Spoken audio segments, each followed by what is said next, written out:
Kami dari kelompok 4 yang beranggotakan saya Etika Faridatul Hasanah NIM 92, yang kedua ada Siti Khalifah NIM 99, dan yang ketiga ada Muhammad Rifal NIM 114. Di sini kami akan mempresentasikan hasil dari diskusi kami, yaitu manajemen pasifa.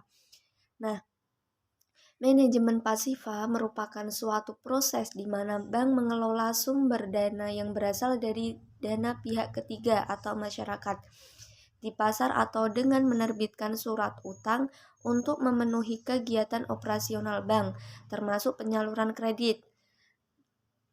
Secara umum dapat diartikan bahwa manajemen pasifa ini merupakan usaha untuk mendapatkan dana bank baik melalui penghimpunan dana pihak ketiga atau masyarakat dan dana pihak kedua yang dapat dihimpun melalui pasar uang atau pasar modal yang berasal dari pihak pertama. Dana-dana yang dimaksud digunakan untuk keperluan operasional bank, termasuk yang utama untuk penyaluran kredit. Nah, ruang lingkupnya kegiatan utama bank secara garis besar meliputi 3 kegiatan, yaitu yang pertama menghimpun dana masyarakat, yang kedua menyalurkan dana kembali kepada masyarakat akhir manfaat, yang ketiga pelayanan bank kepada masyarakat. Kegiatan utama bank pada sisi liabilities merupakan penghimpun dana masyarakat dari kegiatan penyaluran dana yang direncanakan agar tampak pada kredit. Nah, sisi pasifa dapat dikelompokkan menjadi 3 bagian utama, yaitu dana pihak pertama yang berasal dari pemilik dan laba bank, dana pihak kedua yang dapat diperoleh melalui pasar uang, serta dana pihak yang ketiga, dana berasal dari masyarakat berupa giro, tabungan, deposito berjangka, sertifikat deposito, serta setoran jaminan kewajiban lain yang segera dibayar baik rupiah maupun valuta asing. Nah, tujuan dari pengelola sumber dana bank adalah yang pertama, untuk meminimumkan biaya bunga, yang kedua untuk menjalin hubungan yang baik dengan pemilik dana, yang ketiga pemeliharaan pergerakan sumber dana akibat kondisi ekonomi dan moneter, yang keempat menciptakan surat-surat berharga terutama untuk memenuhi kebutuhan likuiditas jangka pendek, dan yang kelima meningkatkan hubungan responden dengan lembaga keuangan baik bank agar money market link yang diperoleh dapat digunakan pada waktunya jika bank dalam posisi memerlukan dana yang mendesak. Baik, untuk pembahasan yang kedua yaitu bagaimana sumber dana pihak pertama, kedua, dan ketiga. Sumber dana pihak pertama yaitu dana yang bersumber dari modal sendiri yang berasal dari setoran pemegang saham, aiko saham, laba ditahan, dan cadangan yang merupakan bagian laba yang disisihkan. Yang kedua ada sumber dana pihak kedua. Dikelompokkan sebagai paying liability, yaitu dana pinjaman dari pihak luar yang terdiri atas. Yang pertama ada call money, yaitu pinjaman jangka pendek dari bank lain yang diperoleh dari pasar uang antar bank atau PUAP. Yang kedua ada pinjaman antar bank, yaitu pinjaman biasa atau kredit yang diterima dari bank lain dengan pinjaman jangka waktu yang relatif lebih lama. Yang ketiga ada pinjaman dari lembaga keuangan bukan bank atau LKBP, yaitu pinjaman yang berbentuk surat berharga yang dapat diperdagangkan di pasar uang, seperti promissory note, surat akses, dan lain-lain.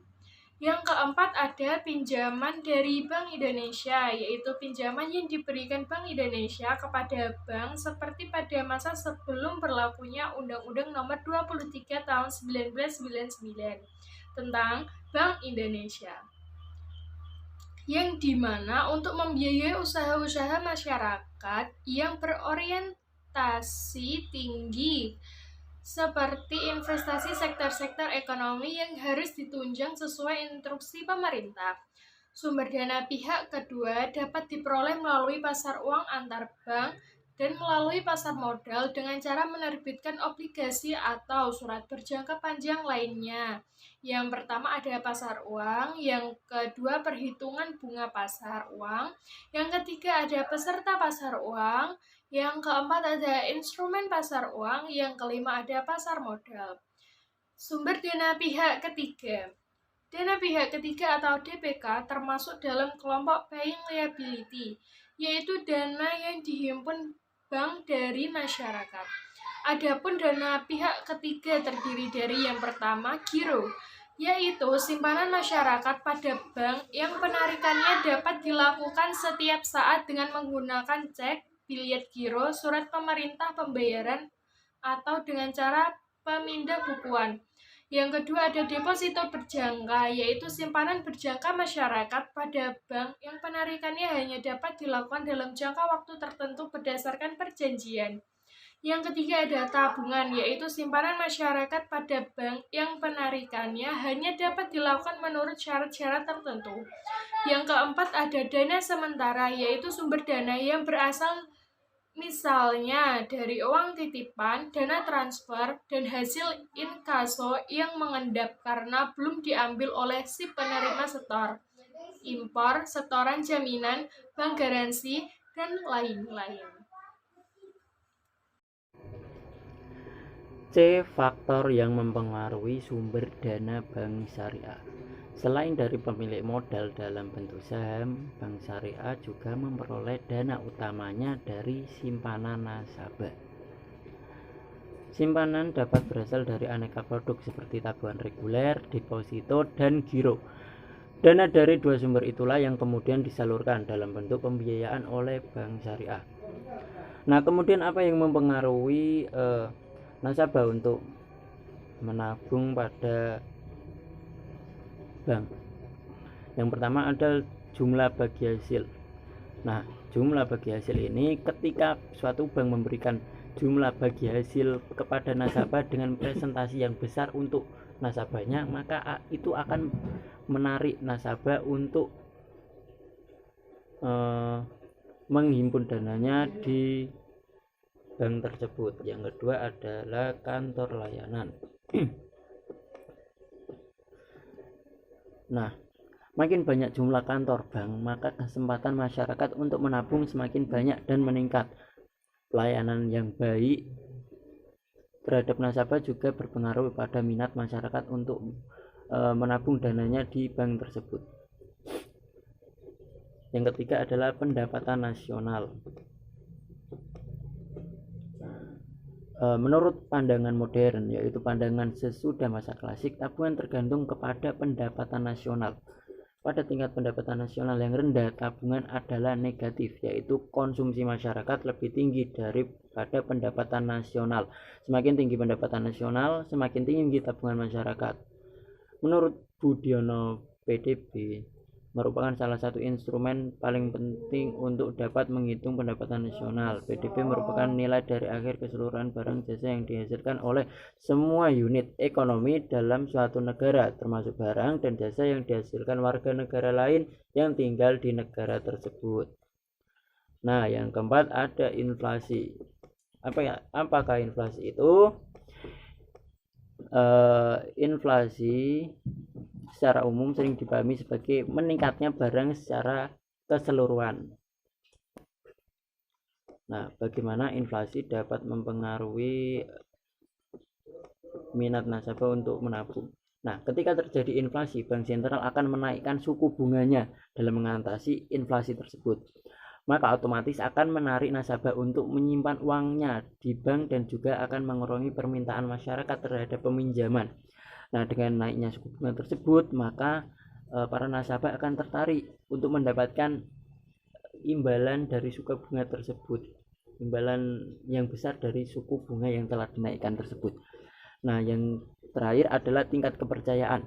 Nah, di sini masyarakat itu sering atau cenderung menabung pada bank yang ia percayai, seperti kepercayaan terhadap keamanannya, kepercayaan terhadap pelayanannya, dan lain sebagainya.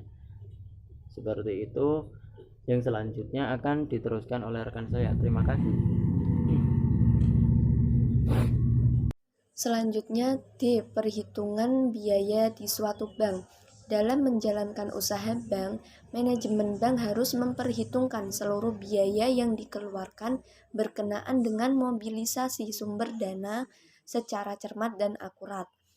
Apabila perhitungan biaya sumber dana maupun biaya operasional tidak diperhitungkan secara cermat dan akurat, maka yang akan terjadi adalah bahwa bank tidak akan memperoleh keuntungan yang optimal.